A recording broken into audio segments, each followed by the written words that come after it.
Algo que sostemos tamén no budismo é que todas as religións ou os camiños espirituais que existen son moitos porque reflexan a variedade de disposicións mentais dos seres humanos, non?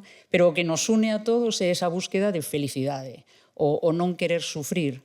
Entón, o budismo a min o que me aportou persoalmente foi esas respostas das que falaba tamén Roberto Vidal, non? Que non as tiña, Vilar, perdón, que non as tiña no seu momento, e que a miña nai, católica, practicante, moi coherente, e eu, se son quen son, tamén é polo exemplo dos meus pais, non? Que foron católicos, practicantes, tiveron 7 fillos e deronnos o mellor exemplo que nos podían dar. Eu sempre pensaba, oxalá eu tuvese a fe da miña nai, porque eu vía que a súa fe sí que lle axudaba, pero non a podía mercar no Mercadona, non? Ou no Gadis. Non podes ir mercar a fe.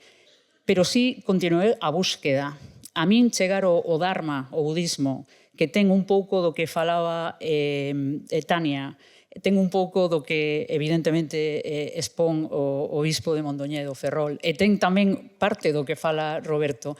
A min chegar ao budismo deume todas esas respostas. Unha delas era o porqué do sufrimento. É algo que me moveu sempre moitísimo. E era algo que a miña nai sempre decía, se eu tivese diante a Deus, o seu Deus, o que lle preguntaría por que é o único que non entendo da miña religión, do catolicismo, decía ela, o misterio da dor dos inocentes, non? O misterio do rosario da dor dos inocentes. Decía, iso é o único que non podo entender. Eu, a miña maneira, facíame tamén sempre esa pregunta. Por que o sufrimento? Por que nacer nunha parte do mundo condiciona, etcétera? Que esa contestación ou esa pregunta é moi Aí deu nunha interesante. Aí deu nunha tecla. Como se lle explica a un pai que lle morre un fillo dunha enfermedade terrible ou unha patoloxía grave que amor é Deus? Que Deus é amor? Yo creo que explicarlo es difícil, porque el misterio del dolor siempre es un misterio que no se puede explicar, pero el cristianismo, la respuesta que da precisamente es la cruz. La cruz es el misterio, la respuesta a ese misterio del dolor, donde Dios acompaña el dolor. Falando de sufrimento, ¿no?